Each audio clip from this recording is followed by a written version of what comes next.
Sabarmati online classes में आप सभी का स्वागत है। इस वीडियो में हम क्लास 10th के हिंदी के अंतर्गत शब्द रूप देखेंगे, जिसमें फर्स्ट है हमारा फल।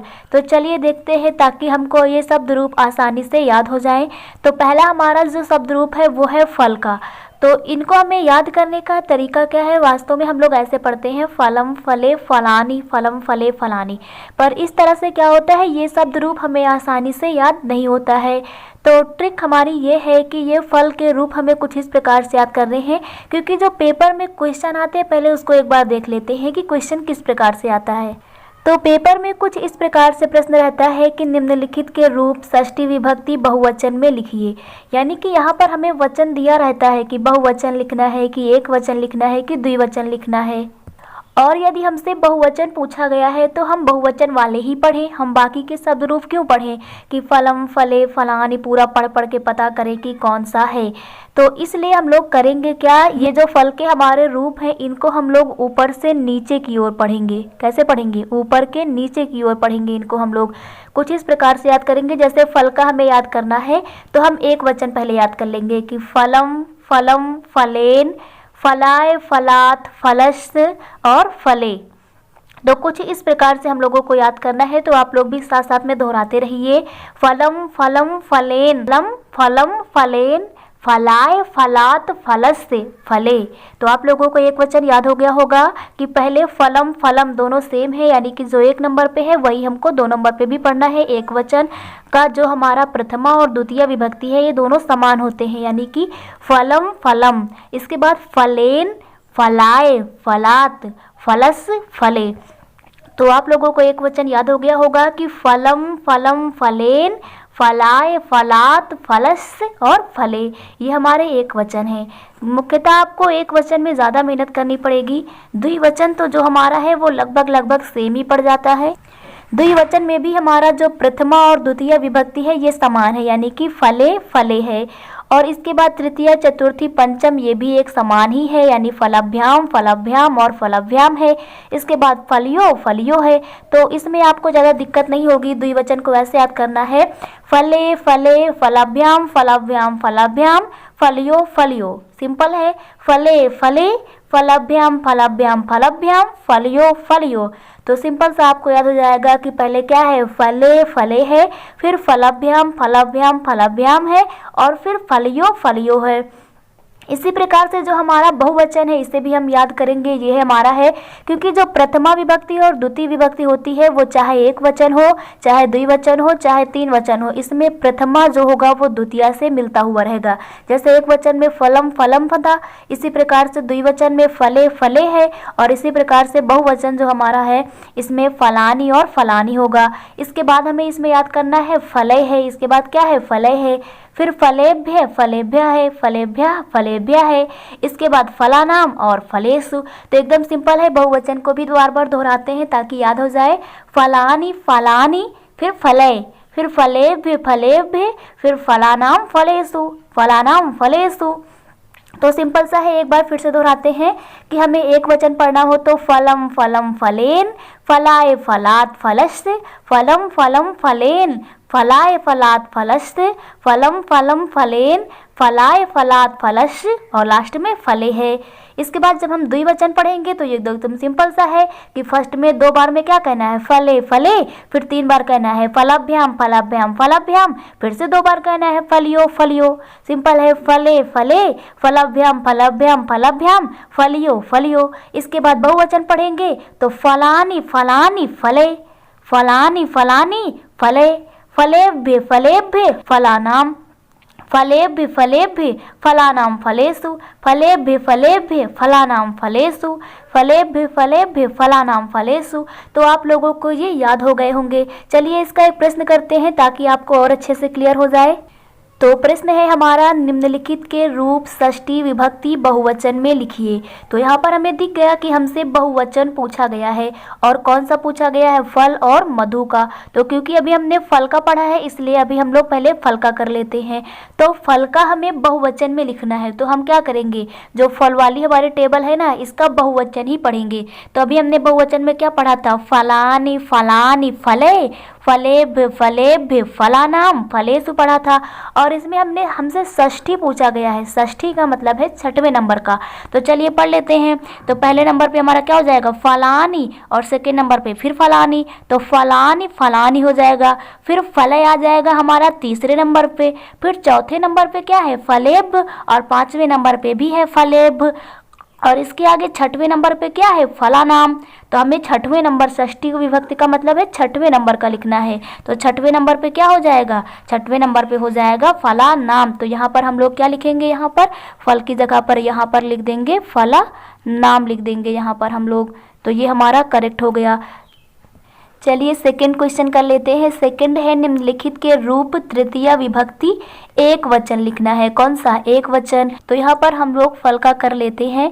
फल का हमें पढ़ना है एक वचन वाली टेबल। तो हमने क्या पढ़ा था, फलम फलम फलेन फलाए फलाट फलस से, और इसके बाद फले है। तो यहाँ पर हमें लिखना है एक वचन वाली टेबल का तृतीया विभक्ति। कौन सा, तृतीया, यानी कि हमें गिनते हुए पढ़ना है। अगर तृतीया पूछे तो हमें तीसरे खाने पर रुक जाना है। चौथा पूछे, चतुर्थ पूछे तो हमें चौथे खाने पर रुकना है। पंचमी पूछे तो हमें पंचमी खाने पर रुकना है। यानी हमें खाने को गिनते रहना है और अपने टेबल को पढ़ते रहना है। तो चलिए यहाँ पर फल का कर लेते हैं। एक वचन वाली टेबल पढ़ेंगे और तृतीया का मतलब तीसरे खाने पर रुक जाना है। तो हमारा एक वचन का जो टेबल है वो है फलम फलम फलेन फलाए फलात फलस से और फले। तो हमें क्योंकि तृतीया पूछा गया है तो हमें तीसरे खाने पर रुक जाना है। तो हमारा हो जाएगा फलम फलम फलेन। तो हमारा यहाँ पर जो रूप आ जाएगा फल का वो क्या हो जाएगा, वो हो जाएगा फलेन। तो आप लोगों को ये भी क्लियर हो गया होगा। तो इस प्रकार से आप लोगों को फल के ये रूप याद हो जाएंगे। नेक्स्ट रूप जो हम लोग देखते हैं वो है मधु का। किसका, मधु का। चलिए इसको भी समझने का प्रयास करते हैं और इसे भी हम लोग याद करेंगे ऊपर से नीचे की ओर। किस प्रकार से याद करेंगे इसको, हम लोग ऊपर से नीचे की ओर याद करेंगे। इसमें भी पहले हम लोग एक वचन याद कर लेंगे, फिर दो वचन याद कर लेंगे और फिर बहुवचन याद कर लेंगे। ये भी मुख्यतः फल के जैसा ही है कि जिस प्रकार से फल में प्रथमा द्वितीया एक वचन का दोनों मिल रहे थे, द्विवचन के दोनों मिल रहे थे और बहुवचन के दोनों मिल रहे थे, उसी प्रकार से मधु में भी होगा क्योंकि ये स्त्रीलिंग के अंतर्गत आते हैं। तो पहले एक वचन के समझ लेते हैं। क्या हो जाएगा हमारा, मधु मधु मधुना। क्या हो जाएगा, मधु मधु मधुना, मधुने मधुनः मधुनः मधुनी। क्या हो जाएगा, मधु मधु मधुना, मधुने मधुनः मधुनः मधुनी। इसमें आपको थोड़ा सा ध्यान देना पड़ेगा कि यहाँ पर जो है ना ये थोड़ा डिफरेंस हो जाता है फल की तुलना में। तो क्या हो जाएगा, मधु मधु मधुना मधुने मधुनः मधुनः। यहाँ पर पंचमी और षष्ठी समान होगा एक वचन में। पंचमी और षष्ठी जो है वो हमारा समान होगा, मधुनः मधुना होगा। तो कुल मिला के ये है कि जो शब्द रूप है ना, इन्हें आप जितनी उंगलियों से पढ़ते रहेंगे गिन गिन के, उतनी ये आपकी उंगलियों पर नाचेंगे। तो सिंपल सा हमें पढ़ना है मधु मधु, ये दोनों तो समान है। फिर मधुना मधुने, मधुना मधुने मधुनः, मधुना मधुने मधुनः, और इसके बाद फिर मधुना, क्योंकि पंचमी षष्ठी हमने कहा समान होंगे। और फिर सप्तमी पे क्या हो जाएगा, मधुनी हो जाएगा, मधुनी। तो आपको सिंपल सा एक वचन याद हो जाएगा, मधु मधु मधुना, मधु मधु मधुना, मधुने मधुनः मधुनः, मधुने मधुनः मधुनः और मधुनी। तो आप लोगों को एक वचन याद हो जाएगा। इसके बाद दो वचन जो है ना वो हमारा फल के जैसा ही है, मधुनी मधुनी, ये दोनों समान, यानी दो बार ये बोलना है, फिर तीन बार ये बोलना है हमें मधुभ्याम मधुभ्याम मधुभ्याम, और फिर दो बार बोलना है मधुनो मधुनो। यानी कि जिस प्रकार से फल में होता था ना फले फले, उसी प्रकार से यहाँ मधुनी मधुनी होता है। फिर जिस प्रकार से फल में होता था फलाभ्याम फलाभ्याम फलाभ्याम, उसी प्रकार से मधु में होगा मधुभ्याम मधुभ्याम मधुभ्याम।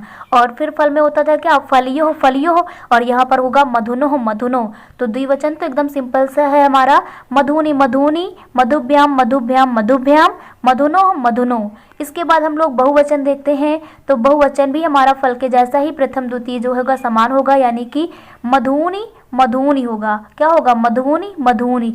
इसके बाद जिस प्रकार से फल में फलय होता था, यहाँ पर मधुभी होगा। क्या होगा, मधुभी। और इसके बाद फिर मधुभ्या मधुभ्या मधुनाम मधुस। ये तो हमारा फल के जैसा ही है। कुल मिला के जो याद हमें ये रखना है कि षष्ठी और सप्तमी जो बहुवचन होता है नाम लगता है और सु लगता है अगले में। तो क्या हो जाएगा, बहुवचन की टेबल हमारी मधुनी मधुनी, पहला दूसरा सेम होगा, तीसरा मधुभी बोलना है, मधुभिः। और चौथा मधुभ्यः। तो मधूनि मधूनि मधुभिः मधुभ्यः, मधूनि मधूनि मधुभिः मधुभ्यः। और इसके बाद फिर मधुभ्यः है। तो कुल मिला के हमें ये दोनों समान याद रखने हैं, बीच में ये मधुभिः बोलना है। तो मधूनि मधूनि मधुभिः और मधुभ्यः मधुभ्यः, मधूनि मधूनि मधुभिः मधुभ्यः मधुभ्यः। और फिर क्या हो जाएगा, मधुनाम और मधुषु, मधुनाम और मधुषु, मधुनाम और मधुषु। तो आप लोगों को ये याद हो गए होंगे। तो चलिए एक बार फिर से दोहरा लेते हैं। एक वचन में हमारा क्या हो जाएगा, मधु मधु, मधुना मधुने मधुनः, मधुना मधुने मधुनः मधुनि। द्विवचन में क्या हो जाएगा, मधुनि मधुनि, मधुभ्याम मधुभ्याम मधुभ्याम, मधुनो मधुनो। और बहुवचन में क्या हो जाएगा, मधुनि मधुनि मधुभिः, मधुभ्यः मधुभ्यः मधुनाम मधुषु। तो आप लोगों को ये याद हो गए होंगे। तो चलिए इसके भी क्वेश्चन कर लेते हैं। तो क्वेश्चन फिर से हमारा वही है कि हमें बहुवचन की टेबल पढ़नी है, षष्ठी पर बताना है, पर मधु का पढ़ना है। तो चलिए पढ़ते हैं। मधु का हम लोग पढ़ेंगे बहुवचन की टेबल, और किस पे पढ़ना है, षष्ठी तक पढ़ना है। तो क्या हो जाएगा हमारा, मधुनि मधुनि मधुभिः, मधुभ्यः मधुभ्यः और मधुनाम। तो षष्ठी पर हमारा क्या हो जाएगा, मधु नाम हो जाएगा। तो इसको भी हम लोग लिख लेते हैं कि षष्ठी पर जो मधु है इसका क्या हो जाएगा, इसका हो जाएगा मधु नाम हो जाएगा। क्या हो जाएगा, मधु नाम हो जाएगा। नेक्स्ट क्वेश्चन देखते हैं। नेक्स्ट क्वेश्चन में है कि तृतीया विभक्ति का एक वचन लिखना है, यानी कि मधु का हम लोग करेंगे तो टेबल किसकी पढ़ेंगे, मधु का पढ़ेंगे, एक वचन वाली टेबल पढ़ेंगे। और तृतीया विभक्ति यानी हमें तीसरे खाने पर रुक जाना है। तो चलिए एक वचन की टेबल पढ़ते हैं। तो एक वचन की टेबल है क्या, टेबल ये है कि मधु मधु मधुना मधुने मधुनः मधुनः मधु। तो एक वचन की टेबल क्या है, एक वचन की टेबल है मधु मधु मधुना मधुने मधुनः मधुनः मधुनि। तो यहाँ पर हमें क्योंकि तृतीय विभक्ति पढ़ना है तो हम लोग तृतीय खाने पर रुक जाएंगे, यानी कि मधु मधु मधुना। तो क्या हो जाएगा यहाँ पर हमारा हो जाएगा मधुना। तो मधु का जो तृतीय विभक्ति का एक वचन है वो हो जाएगा मधुना। तो आप लोगों को ये समझ में आ गया होगा कि इसे किस प्रकार से पढ़ना है। आप लोग इसे ऊपर से नीचे की ओर पढ़िए और उंगलियों से गिनते हुए पढ़िए। पहले आप सारे एक वचन के याद कर लीजिए, फिर आप सारे द्विवचन के याद करिए, फिर आप सारे बहुवचन के याद करिए। और इसमें जो समान है इनको भी दिमाग पे रखिए कि जैसे एक वचन पढ़ना है तो आपको दिमाग में रहे कि प्रथमा और द्वितीया समान होगा। इसी प्रकार से आप मिला के पढ़ते रहिए। हाँ, फल में ये है कि जो फल में पंचमी और षष्ठी है वो समान नहीं होते हैं, लेकिन मधु के एक वचन में पंचमी और षष्ठी समान होते हैं। तो आप लोगों को ये फल के और मधु के शब्द रूप क्लियर हो गए होंगे। Thank you.